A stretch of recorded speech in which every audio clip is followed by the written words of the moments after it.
दोस्तों, कभी कभी हम जो सुनते और समझते हैं वह पूरी तरह सत्य नहीं होता। आपने कई महापुरुषों की बातें सुनी होंगी, कई बुद्धिमानी पुरुषों और गुरुदेवों की बातें सुनी होंगी। उनका कहना यह होता है कि संसारिक जीवन मोह और माया से भरा हुआ है। हमारे रिश्ते, हमारा धन, हमारी इच्छाएं, ये सब बस माया जाल है और जीवन का असली लक्ष्य तो मोक्ष है, मुक्ति है।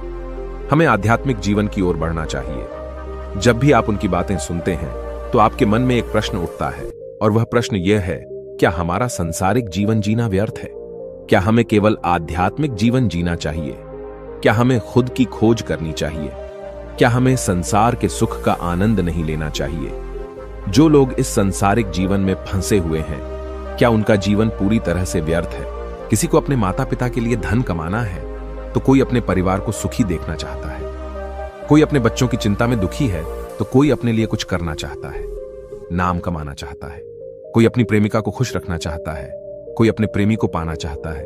कोई बड़ा आदमी बनना चाहता है तो कोई राज करना चाहता है, कोई साधारण जीवन जीना चाहता है। इसी प्रकार हम सभी के तरह तरह के सपने हैं, तरह तरह के विचार हैं। हम सभी को अपने जीवन में कुछ ना कुछ तो चाहिए ही, परंतु ये सभी बुद्ध पुरुष जब हमारे सामने आते हैं तो हमारे इन सपनों को तोड़ मरोड़ के रख देते हैं।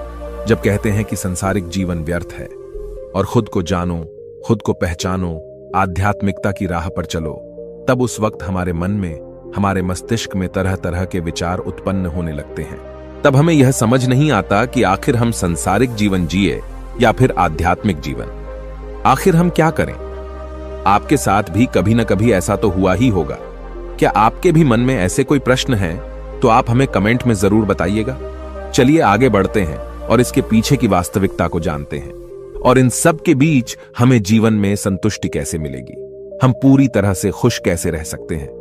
क्या हमें सब कुछ छोड़कर एक बौद्ध भिक्षु की तरह सब कुछ त्याग कर आनंद मिलेगा? हमारे रिश्ते, पैसा कमाने की इच्छाएं, परिवार के साथ संबंध, हमारे दोस्त, क्या यह कुछ मायने नहीं रखते? दोस्तों, वास्तविकता तो यही है कि आप उन बुद्ध पुरुषों की बातों को अच्छी तरह से समझ ही नहीं पा रहे, क्योंकि वो कहना कुछ और चाहते हैं और आप उनकी बातों का मतलब कुछ और ही निकाल रहे हैं। आप उनकी बातों से कुछ और ही समझ रहे हैं। महात्मा बुद्ध खुद ही कहते थे कि उन्हें गरीबी पसंद नहीं है। वे यह कहते थे कि आपको सफलता प्राप्त करने के लिए आर्थिक रूप से सक्षम बनना आवश्यक है। इसका मतलब है कि जब तक आप गरीब हैं और आपके पास आर्थिक साधनों की सामग्री नहीं है, तब तक आप अपने आत्मा की खोज में आगे नहीं बढ़ सकते। और ठीक उसी के विपरीत संपन्नता और अमीर होना भी आपके आध्यात्मिक मार्ग की बाधा बन जाती है। कई महापुरुषों ने, कई बौद्ध पुरुषों ने अपनी बातें बहुत ही सीधी और सरल भाषा में कही है, लेकिन हम सभी उन बातों का अर्थ कुछ और ही निकाल बैठते हैं। हम सभी उनकी बातों को समझ नहीं पाते, क्योंकि उनकी बातें रोजमर्रा की जिंदगी से बिल्कुल अलग होती है। वे लोग कहना तो कुछ और चाहते हैं, लेकिन हम में से ज्यादातर लोग उनकी बातों का मतलब कुछ और ही निकाल लेते हैं और उसे अपने जीवन में उतार कर हम अपना पूरा जीवन पूरी तरह से बर्बाद कर लेते हैं। चलिए इसे कहानी के माध्यम से समझते हैं। एक बार की बात है, महात्मा बुद्ध नगर वासियों को उपदेश दे रहे थे। महात्मा बुद्ध कह रहे थे कि संसार के माया जाल में मत फंसो, संसार से ऊपर उठो। संसार से ऊपर उठकर ही तुम संसार को जी सकते हो। संसार में जो फंस गया, जिसने अपनी बुद्धि का इस्तेमाल नहीं किया, वो व्यक्ति जो समय पर अच्छे कर्म नहीं करता और बुरे कामों में जुट जाता है, वह आने वाले समय में बड़े दुखों का सामना कर सकता है, क्योंकि उसके बुरे कर्म ही उसके दुखों का कारण बनेंगे। इसलिए आप सभी इस संसार की मोह माया अर्थात इच्छा, लालच, क्रोध इत्यादि को ध्यानपूर्वक देखते हुए अपने कर्म करें। इतना कहकर महात्मा बुद्ध ने अपना उपदेश समाप्त किया और वहां से चले गए। महात्मा बुद्ध जब ये उपदेश दे रहे थे तो वहां पर उस नगर का सबसे धनी व्यक्ति वहीं पर मौजूद था, और उस व्यक्ति पर महात्मा बुद्ध की बातों का बहुत गहरा असर पड़ा। उसका मन अब संसारी जीवन में नहीं लगता था, वह संसारी जीवन से हटने लगा था। अब उसे अपना सब कुछ किया हुआ व्यर्थ नजर आने लगा था। देखते ही देखते कुछ ही सालों में उसका सारा व्यापार चौपट होने लगा था। उस धनी व्यापारी के परिवार के सभी सदस्य उसे इस तरह से देखकर बहुत चिंतित रहने लगे थे, और जब भी कोई उससे बात करने की कोशिश करता था तो वह धनी व्यापारी एक ही बात कहता, यह धन दौलत तो सब बेकार की चीजें हैं, यह सब तो मोह माया है, सब बेकार है। भला हम रिश्ते निभाकर क्या करेंगे? यह सब तो वासना है। जीवन तो केवल एक ही है और वह है मुक्ति। अब तो केवल उसी की आस है, उसी की प्यास है। मैं इतना समझ चुका हूं कि अब से जो भी होगा वह सब अच्छा होगा। अब से उसने व्यापार पर भी ध्यान देना बिल्कुल बंद कर दिया था और देखते ही देखते वह धनी व्यापारी उस नगर का सबसे गरीब व्यक्ति बन चुका था। वह पूरी तरह से निर्धन हो चुका था। उसका सब कुछ बर्बाद हो चुका था और उसका पूरा परिवार सड़क पर आ गया था। एक दिन जब उसके घर में खाने के लिए कुछ नहीं बचा तो उसने अपने आप से कहा, यह मैंने क्या कर दिया? सब कुछ तो बहुत अच्छा चल रहा था, लेकिन मैंने अपने हाथों ही सब कुछ बर्बाद कर दिया। आज मेरे परिवार का हर एक सदस्य भूखा है। उनके पास खाने के लिए कुछ नहीं और मैं उनके लिए कुछ नहीं कर पा रहा। वह यह सब सोच ही रहा था कि तभी उसे याद आया कि उसने महात्मा बुद्ध की बातों में आकर अपना जीवन बर्बाद कर लिया। न तो उसे मुक्ति मिली और न ही धन। वह सोच रहा था, मैं तो कहीं का नहीं रहा। थोड़े थोड़े भोजन के लिए भी आज मुझे रोज मरना पड़ता है। हर रोज मुझे मेहनत करनी पड़ती है, तब जाकर मेरे परिवार को 2 वक्त की रोटी मिल पाती है। अपने परिवार की इस तरह से बुरी हालत देखकर उससे रहा नहीं गया। वह बहुत चिंतित रहने लगा था। वह बहुत परेशान हो चुका था। एक दिन वह अपने घर से भाग गया। रास्ते में जब वह आगे बढ़ रहा था तब उसके मन में ख्याल आया कि वह कहां जाएगा, किससे मदद मांगेगा, आखिर अब उसका साथ कौन देगा। तभी उसे याद आया कि उसे महात्मा बुद्ध के पास ही जाना चाहिए, क्योंकि बुद्ध के कारण ही आज उसकी यह हालत है। उसके हालात के जिम्मेदार तो वही है। मैं तो सीधा सीधा अपने मार्ग पर जा रहा था, लगातार अपने व्यापार में उन्नति कर रहा था। लेकिन जब से मैंने उनकी बातें सुनी तब से मेरा मन विचलित हो गया।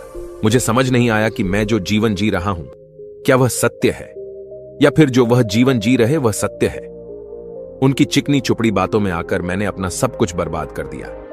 मेरे हालात के जिम्मेदार तो वही हैं, इसलिए मुझे उनके पास ही जाना चाहिए। अपने मन में क्रोध लिए 2 दिनों की लंबी यात्रा करके महात्मा बुद्ध के पास पहुंचा और क्रोध में आकर महात्मा बुद्ध से कहता है, हे बुद्ध, आपको कोई ज्ञान नहीं, न ही आपने सत्य की प्राप्ति की है। आप तो केवल भोले भाले लोगों को फंसाना जानते हैं। अपनी चिकनी छुपड़ी बातों में उन्हें बहलाना जानते हैं। आप लोगों के सीधे पर का फायदा उठाकर अपनी प्रसिद्धि और अपनी प्रशंसा करवाते हैं। आप हमें ऐसे सपने दिखाते हैं जो कभी पूरे नहीं हो सकते। मैं भी ऐसा ही एक सीधा साधा व्यक्ति था और मैं उस नगर का सबसे बड़ा धनी व्यक्ति था। आपसे मिलने से पहले सब कुछ ठीक चल रहा था। मेरे पास धन की कोई कमी नहीं थी, सारे ऐशो आराम थे, सारी सुख सुविधाएं थीं। लेकिन जब से मैंने आपका उपदेश सुना, मैं आपसे इतना प्रभावित हो गया कि मैंने आपकी बातों को ही मानना शुरू कर दिया और वो सारी चीजें छोड़ दी जो मुझे संसारी जीवन से जोड़ती थीं। अर्थात संसार की सारी मोहमाया मैंने त्याग दी और आज देखिए आपकी वजह से मेरा पूरा परिवार भिखारी बन चुका है। वह छोटी सी कुटिया में रहता है, यहां तक कि रोज के खाने के लिए भी हमें तिल तिल मरना पड़ता है। आपकी वजह से मैं पूरी तरह से बर्बाद हो चुका हूं। उस व्यक्ति के इतना कहने के बाद महात्मा बुद्ध शांति से मुस्कुराते हुए उस व्यक्ति से कहते हैं, आखिर तुम्हारे साथ क्या हुआ है और तुमने मेरी बातों का क्या मतलब निकाला? इस पर वह व्यक्ति महात्मा बुद्ध को सारी बातें बता देता है। आप कहते हैं कि धन दौलत की इच्छा करना, ये कामना, ये वासना से बुरी है। आप सांसारिक जीवन को बुरा कहते हैं और खुद इस संसार में आकर भिक्षा मांगते हैं। आप आध्यात्मिक जीवन को अच्छा बताते हैं, किंतु मेरा एक प्रश्न है, इस आध्यात्मिक जीवन से हमें क्या मिलता है? इससे हमें क्या लाभ? आपने कहा था कि हमें आध्यात्मिक जीवन से सुख प्राप्त होता है, लेकिन मैंने तो जब से आध्यात्मिक जीवन अपनाया है तब से मुझे केवल दुख ही दुख मिला है। यहां तक कि मेरे पास जो कुछ भी था वह भी सब मैं खो बैठा हूं। आप लोगों को झूठा सुख दिखाकर उन्हें अंधकार में ढकेल देते हैं। क्या यह वास्तविकता नहीं है? इस पर महात्मा बुद्ध मुस्कुराते हुए उस व्यक्ति से कहते हैं, बेटा, तुम बहुत दूर से आए हो, अभी तुम विश्राम कर। रात को आकर मैं तुम्हें तुम्हारे सभी प्रश्नों का जवाब दे दूंगा। पहले तो उस व्यक्ति ने इनकार किया, लेकिन महात्मा बुद्ध के आग्रह पर वह व्यक्ति महात्मा बुद्ध की बात मान गया और आश्रम में जाकर विश्राम करने लगा। रात्रि के बाद महात्मा बुद्ध उस व्यक्ति के पास आए और कहा, बेटा, मैंने एक व्यक्ति की बात सुनी। वह कह रहा था कि एक हाथी हवा में उड़ रहा था और वह अपने पर तेजी से मारता हुआ हवा में चला जा रहा था। उसने तो यह भी देखा कि एक बड़ी मछली अपने पैरों से जमीन पर चल रही थी और एक कुत्ता समुद्र की गहराइयों में सांस ले रहा था। इतना कहकर महात्मा बुद्ध शांत हो गए। वो व्यक्ति महात्मा बुद्ध की सारी बातें सुनकर महात्मा बुद्ध से कहता है, हे तथागत, उसके आगे क्या हुआ? आखिर आप चुप क्यों हो गए? तभी महात्मा बुद्ध उस व्यक्ति को समझाते हुए कहते हैं, बेटा, क्या तुम्हें लगता है कि ऐसा वास्तव में हो सकता है? इस पर व्यक्ति जवाब देते हुए कहता है, बुद्ध, अगर आप कह रहे हैं तो यह अवश्य ही सच होगा, क्योंकि आप इतने बड़े ज्ञानी हैं। आपने सत्य की प्राप्ति की है, तो आपके मुख से निकला हुआ हर एक शब्द तो सत्य ही होगा। तभी महात्मा बुद्ध मुस्कुराते हुए उस व्यक्ति से कहते हैं, बेटा, क्या तुमने कभी पहले ऐसा कभी होते हुए देखा है? क्या तुमने कभी किसी हाथी को देखा है जो पर के साथ हवा में तेजी से उड़ता जा रहा हो?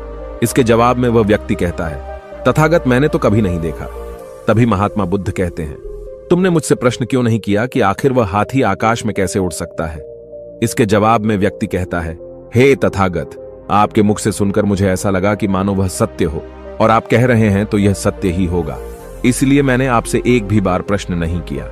तभी महात्मा बुद्ध उस व्यक्ति को समझाते हुए कहते थे, कभी किसी की बातों पर मत जाना, बल्कि खुद विचार करो। स्वयं सोचो कि उस बात में कितनी सच्चाई है। जो व्यक्ति कह रहा है, क्या वह सच है? आखिर वह कहना क्या चाहता है? हो सकता है कि वह कुछ और कहना चाहता हो और तुम उसका अर्थ कुछ और ही निकाल रहे हो। कम से कम तुम्हें एक बार प्रश्न करके यह समझना तो चाहिए कि आखिर वह कहना क्या चाहता है। अगर तुम मुझसे पूछते कि आखिर वह हाथी हवा में कैसे उड़ सकता है, तो इसका जवाब मैं तुम्हें अवश्य देता। मैं तुम्हें ऐसा बताता कि एक छोटा सा बच्चा अपने खिलौनों के साथ खेल रहा है। वह हाथी को हवा में उड़ा रहा है और कुत्ते को पानी में डूबा रहा है, और रही बात मछली की, तो वह उसे जमीन पर चला रहा है। क्या ऐसा संभव नहीं हो सकता? इसके जवाब में व्यक्ति कहता है, हाँ, बिल्कुल ऐसा हो सकता है कि महात्मा बुद्ध उस व्यक्ति को कहते हैं, इसी प्रकार मैं कभी किसी को निर्धन या गरीब होने के लिए नहीं कहता। निर्धनता या गरीबी तुम्हारे विकास में बाधक बन जाती है, जिससे तुम और कुछ नहीं सोच पाते, न ही कुछ समझ पाते हो। इन भिक्षुओं को देखो, जब इन्हें भोजन की आवश्यकता होती है तो ये भिक्षा मांगने के लिए निकल पड़ते हैं, लेकिन यह भिक्षा कहां से आती है? इसके जवाब में व्यक्ति कहता है, हे तथागत, हर कोई रोज मेहनत करता है ताकि उसके परिवार का पालन पोषण हो सके, और जो वह मेहनत करता है उसके बदले में उसे कुछ पैसे मिलते हैं। उन पैसों से भोजन खरीदता है, और वही भोजन वह आपको भी सौंपता है, और वहीं से भिक्षा आती है। तभी महात्मा बुद्ध उस व्यक्ति से एक और प्रश्न करते हैं, बेटा, यह बात तो सत्य है, लेकिन तुम क्या मुझे यह बता सकते हो कि आखिर यह धन कहां से आता है? इसका जवाब देते हुए व्यक्ति कहता है, हे तथागत, धन तो सभी लोग अर्जित करते हैं, सभी कमाते हैं। तभी महात्मा बुद्ध इस व्यक्ति को समझाते हुए कहते हैं, ठीक इसी प्रकार दुनिया में यदि हर कोई भिक्षा मांगने लग जाए तो आखिर भोजन कहां से आएगा? अनाज कौन उगाएगा? व्यापार कौन करेगा? और लोगों की रक्षा के लिए धन कहां से इकट्ठा होगा? लोगों की जरूरतें कैसे पूरी होगी? यह सुनकर व्यक्ति थोड़ा सा अचरज में पड़ गया और महात्मा बुद्ध से कहता है, किंतु हे तथागत, आप ही तो कहते हैं कि मनुष्य की इच्छा, कामना और वासना, लालच और क्रोध, ये सभी मनुष्य के विकार हैं और हमें इनसे दूर रहना चाहिए, तभी वह आत्मज्ञानी कहलाता है। तभी महात्मा बुद्ध कहते हैं, बेटा, मैं तो अभी भी यही कह रहा हूं कि मनुष्य को इन सब चीजों से दूर रहना चाहिए। इस पर व्यक्ति महात्मा बुद्ध की बात काटते हुए कहता है, हे तथागत, पर दुनिया तो इसी पर चल रही है, इसके बिना भला यह संसार कैसे चल सकता है? हर किसी को पैसों की जरूरत है, बिना पैसों के वह अपने परिवार को नहीं चला सकता, वह अपने परिवार का पालन पोषण नहीं कर सकता, वह अपने परिवार के लिए भोजन नहीं ला सकता, और यदि वह पैसे नहीं कमाएगा तो वह भूखा मर जाएगा। तभी महात्मा बुद्ध कहते हैं, बेटा, यह संसार इन चीजों से नहीं चल रहा, इन चीजों से बिगड़ रहा है। इस पर व्यक्ति कहता है, हे तथागत, आखिर आप क्या कहना चाहते हैं? मैं आपकी बात समझ नहीं पा रहा। संसार में इच्छा, कामना, वासना और क्रोध ही तो है, और जब हम इनका त्याग कर देते हैं तब हम आध्यात्म के मार्ग की ओर आगे बढ़ते हैं, अर्थात मुक्ति के मार्ग पर, यानी कि हम सन्यासी के मार्ग पर चलते हैं। इस पर महात्मा बुद्ध जवाब देते हुए कहते हैं, बेटा, तुमने जो कुछ कहा वह भी एक बहुत बड़ा सत्य है। इच्छा, कामना, वासना और क्रोध, ऐसे ही बुरी भावनाओं को छोड़ देने से हम संसार छोड़कर सन्यासी हो जाते हैं, और इन्हीं सभी चीजों को छोड़कर भी हम संसार में जी सकते हैं, धन कमा सकते हैं, मान, पद, प्रतिष्ठा और सम्मान कमा सकते हैं, क्योंकि हम सब अपना कर्म ही तो कर रहे हैं। एक किसान खेती करता है, पर वह अपनी खेती बिना बुरी भावनाओं के भी कर सकता है। एक व्यापारी व्यापार करता है, और इस व्यापार में चीजों को यहां से वहां पहुंचाना होता है, और वह व्यापारी इन चीजों को बिना बुरी भावना के कर सकता है। ठीक उसी प्रकार एक राजा भी अपनी प्रजा की रक्षा करता है, और वह भी अपने कर्म बिना किसी बुरी भावना के कर सकता है। और एक भिक्षु इन सभी लोगों को सही प्रकार और सही कार्य करने के लिए मार्गदर्शन करते हैं, जो उस भिक्षु का कर्म है, जो उसका कार्य है। और जो व्यक्ति जागृत होकर अपने कर्मों का सही पालन करता है, वास्तविकता में वही सन्यासी है, वही भिक्षु है। क्योंकि हम जो भी कर्म कर रहे हैं वह हमारा इस संसार में रहने के लिए, जीवित होने के लिए, जीवन जीने के लिए केवल एक माध्यम मात्र ही है। उसे छोड़कर हम कुछ भी नहीं पा सकते। और हमारे सभी कर्म करते हुए हमारा मुख्य उद्देश्य जागृत होना है, खुद को पहचानना है, खुद को जानना है। एक बार यदि हमारे भीतर ज्ञान का उदय हो गया, तब हम चाहे जो भी करें, वह फिर संसारी हो या सन्यासी, सब एक ही होते हैं। इस पर व्यक्ति महात्मा बुद्ध से कहता है, हे बुद्ध, किंतु मैंने तो देखा है कि आप अपने संघ में उन लोगों को भी शामिल कर लेते हैं जो लोग अपने परिवार को छोड़कर आए, अपने माता पिता को छोड़कर आए हैं, अपने बीवी बच्चों को छोड़कर आए हैं। क्या आप उनसे कभी यह कहते हैं कि जाकर अपनी जिम्मेदारियां पूरी करो?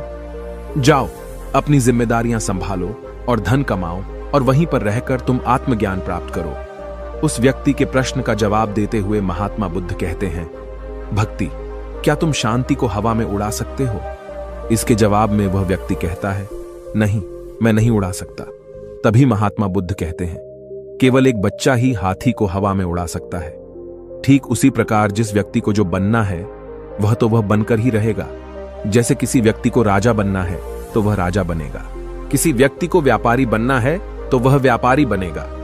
ठीक इसी प्रकार यदि किसी व्यक्ति को आत्मज्ञान की प्राप्ति करनी है तो उसे सब कुछ तो त्यागना ही होगा। आगे महात्मा बुद्ध उस व्यक्ति से कहते हैं, बेटा, क्या तुम सब कुछ छोड़कर आत्मज्ञान के मार्ग पर आगे बढ़ते, या फिर तुम यह सोच रहे थे कि इस रास्ते पर चलकर जीवन आसान हो जाएगा, जो होगा सब अच्छा होगा, सब कुछ अपने आप ही मिलने लगेगा, मुझे तो कुछ करने की आवश्यकता ही नहीं पड़ेगी, सारे दुख दर्द सब कुछ समाप्त हो जाएगा और जीवन में चमत्कार होने लगेगा और अंत में मुक्ति भी मिल जाएगी। महात्मा बुद्ध की यह बात सुनकर उस व्यक्ति को अपनी गलती का एहसास हो गया। पदोन्नति महात्मा बुद्ध के चरणों में गिर पड़ा और कहने लगा, हे तथागत, आप सत्य कहते हैं। मैंने तो कुछ ऐसा ही सोचा था, क्योंकि मेरा व्यापार सही नहीं चल रहा था, तो मुझे लगा कि सब कुछ छोड़कर सब मिल जाएगा, मुझे कुछ करने की आवश्यकता ही नहीं पड़ेगी और मेरे सारे दुख दर्द हमेशा हमेशा के लिए खत्म हो जाएंगे और मैं आत्मज्ञान भी प्राप्त कर पाऊंगा। तभी महात्मा बुद्ध उस व्यक्ति से कहते हैं, बेटा, भिक्षु हो जाना कोई आसान बात नहीं है, इसके लिए सब कुछ त्यागना पड़ता है। एक एक चीज जिसे तुम बहुत प्रेम करते हो, वह सारी चीजें तुमसे एक एक करके दूर हो जाती हैं। तो क्या तुम भिक्षु बनने के लिए तैयार हो? क्या तुम सब कुछ छोड़कर आध्यात्म के मार्ग में आगे बढ़ना चाहते हो? इसके जवाब में व्यक्ति कहता है, हे तथागत, मुझे मेरी गलती का एहसास हो चुका है, मुझे भिक्षु नहीं बनना, मैं तो व्यापारी ही ठीक हूं, मैं तो अपने संसारी जीवन में ही ठीक हूं। परंतु अब भी मेरे मन में एक प्रश्न शेष बचा है, अगर आपकी आज्ञा हो तो वह प्रश्न भी मैं आपसे पूछना चाहूंगा। तभी महात्मा बुद्ध उसे आज्ञा देते हैं। इस पर व्यक्ति कहता है, हे तथागत, आप ही तो कहते हैं कि धन नहीं कमाना चाहिए। पद, प्रतिष्ठा, अहंकार हमें दुख की ओर ले जाते हैं और संसार में यही तो है और क्या है। यदि हमें संसारी जीवन जीना है तो हमें यह सब तो करना ही पड़ेगा। तभी महात्मा बुद्ध मुस्कुराते हुए उस व्यक्ति से कहते हैं, क्या तुम्हें भूख लगी है? इस पर व्यक्ति कहता है, हां तथागत, मुझे बहुत भूख लगी है। तभी महात्मा बुद्ध उस व्यक्ति को भोजन करवाते हैं। उसे भरपेट भोजन खिलाने के बाद महात्मा बुद्ध उस व्यक्ति से कहते हैं, लो और खाओ, ये सब तुम्हारे लिए ही है। इसके जवाब में वह व्यक्ति कहता है, तथागत, मैं पहले ही बहुत ज्यादा खा चुका हूं, अब मुझसे और नहीं खाया जाएगा। मेरे पेट में अब थोड़ी भी जगह नहीं रह गई है। यदि मैंने और अधिक खाया तो मेरा पेट दर्द करने लग जाएगा और फिर मुझे तरह तरह की परेशानियां होने लगेंगी, मैं परेशान हो जाऊंगा। तभी महात्मा बुद्ध मुस्कुराते हुए उस व्यक्ति से कहते हैं, बेटा, मैं भी तो तुम्हें यही समझाने का प्रयास कर रहा हूं कि जितनी जरूरत है उतना ही खाओ, उतना ही धन कमा जितने की तुम्हें आवश्यकता है, क्योंकि हर चीज जब हद से ज्यादा हो जाती है तो वह नुकसान जरूर पहुंचाती है। फिर वह चाहे धन हो, चाहे इच्छा, चाहे लालच या फिर कामना या वासना। सब कुछ हद से ज्यादा आपको नुकसान ही पहुंचाएगा और यह सब आपको केवल दुख ही देंगे। इसलिए इन्हें नियंत्रण में रखना चाहिए। जितने की हमें आवश्यकता है उतना ही हमें चाहिए, और जब आप इसे नियंत्रण में रखते हैं तो यह कभी आपको दुख नहीं दे पाएगा। आप हमेशा सुखी रहोगे। आ गई। महात्मा बुद्ध उस व्यक्ति से कहते हैं, भर दे। धन कमाना आवश्यक है, क्योंकि धन की कमी नहीं होनी चाहिए, भोजन की कमी नहीं होनी चाहिए, किसी भी कार्य को करने के लिए मन में इच्छा की कमी नहीं होनी चाहिए। लेकिन उसी के साथ में यह भी ध्यान रखना है कि इच्छा अत्यधिक भी नहीं होनी चाहिए। और मैं तुम्हें यही समझाने का प्रयास कर रहा हूं, मैं तुम्हें यही ज्ञान देने का प्रयास कर रहा हूं कि मध्य में रहो, न कम न ज्यादा। इसलिए जाओ और धन कमा व्यापार करो। अपने कर्म से न केवल अपना बल्कि दूसरों का भला भी करो। जब तुम अपने किए के सांसारिक कार्यों से लोगों का भला करते हो, तब तुम में और किसी सन्यासी अर्थात किसी भिक्षु में कोई अंतर नहीं रह जाता। बस सभी के मार्ग अलग होते हैं, लेकिन मंजिल एक ही होती है और तुम कभी मार्ग से भटक न जाओ। इसलिए ऐसे लोगों की संगत में रहना जो तुम्हें आत्मज्ञान के सीधे मार्ग पर ले चले, जो सांसारिक जीवन से हटकर नए जीवन में प्रवेश करवाएं, क्योंकि वे लोग बुराइयों से लड़ने में तुम्हारी मदद करेंगे। तुम्हें ताकत मिलेगी और तुम लगातार बिना विचलित हुए आध्यात्म के मार्ग पर लगातार आगे बढ़ते चले जाओगे। इतना कहकर महात्मा बुद्ध शांत हो गए। वह व्यक्ति महात्मा बुद्ध को प्रणाम करके कहता है, हे तथागत, आपकी शिक्षाएं तो बिल्कुल अलग हैं। आप जो कहते हैं उसके पीछे का अर्थ कुछ अलग ही होता है, बहुत सीधा और सरल, लेकिन हम उसे समझ नहीं पाते। आपके पास चमत्कार का आश्वासन नहीं है, पर आपके पास वह मार्ग है जिस मार्ग पर चलकर मैं अवश्य ही अध्यात्म को प्राप्त कर सकता हूं, जिससे मेरा और लोगों का सभी का भला होगा। हे तथागत, यह मेरी ही गलती थी कि मैंने आपकी बातों का गलत मतलब निकाला और एक व्यापारी होकर भी मैंने अपने कर्म को छोड़ दिया और यह सोचने लगा कि अब अपने आप ही सब कुछ होगा, सब कुछ अच्छा ही होगा। लेकिन यह सत्य है कि अपने आप कुछ नहीं होता। जब हम हाथ पैर चलाएंगे, काम करेंगे, कर्म करेंगे, तभी हमें फल मिलेगा। जब हम हाथ पैर मारना छोड़ देते हैं तो नदी का बहाव हमें अपने साथ बहाकर ले चला जाता है और तब हमारे हाथों में कुछ नहीं रह जाता, और यही मेरे साथ भी हुआ है। हे तथागत, आज से मैं आपको वचन देता हूं कि मैं अपना कर्म पूरी ईमानदारी के साथ करूंगा। आपके दिए हुए मार्ग पर मैं पूरी ईमानदारी से चलूंगा। मैं आपको वचन देता हूं कि मैं एक अच्छा व्यापारी और एक अच्छा इंसान बनकर रहूंगा। मैं आत्मज्ञान के मार्ग पर अपने कर्म करते हुए आगे बढ़ता रहूंगा। इतना कहकर वो व्यक्ति महात्मा बुद्ध को प्रणाम करके वहां से लौट गया। दोस्तों, हमारे साथ भी कुछ ऐसा ही होता है। जब हम किसी सिद्ध पुरुष की बातें सुनते हैं तो हमें लगता है कि संसारी जीवन व्यर्थ है और हमने जो कुछ भी आज तक कमाया है, जो कुछ भी आज तक कर्म किए हैं, वो सब व्यर्थ है। दुनियादारी की सारी बातें बेकार हैं। हमें तो आत्मज्ञान के मार्ग पर बढ़ना चाहिए, वही सही राह है। लेकिन हम कभी अपने भीतर नहीं देख पाते कि हमें आत्मज्ञान की कोई जरूरत नहीं है, क्योंकि आज हमारा वक्त बुरा चल रहा है और हमें कोई रास्ता नजर नहीं आ रहा। तब हमें आत्मज्ञान नजर आ रहा है, और जब कल हमारा वक्त अच्छा होगा, हमारे जीवन में सुख होगा, तो आत्मज्ञान कहां पर होगा यह हमें झांत नहीं। इसीलिए जो आत्मज्ञान के मार्ग पर चलते हैं उन्हें सुख और दुख से कोई फर्क नहीं पड़ता, उन्हें अपने व्यवसाय से भी फर्क नहीं पड़ता, उन्हें जीवन की झंझटों से भी फर्क नहीं पड़ता। वह तो बस आत्मज्ञान के इस मार्ग पर खुशी खुशी चलते रहते हैं और अपनी मंजिल तक पहुंच ही जाते हैं। दोस्तों, आज के इस वीडियो से आपने क्या सीखा वह मुझे आप कमेंट में जरूर बताइए। इसी के साथ में उम्मीद है कि आपको आज की वीडियो भी जरूर पसंद आई होगी। इस वीडियो को लाइक और अपने दोस्तों के साथ शेयर जरूर कीजिएगा, और साथ ही चैनल को सब्सक्राइब और घंटी बटन को भी दबा दीजिएगा। चलिए फिर मिलते हैं एक और वीडियो में। तब तक के लिए अपना ख्याल रखें। धन्यवाद। नमो बुद्धाय।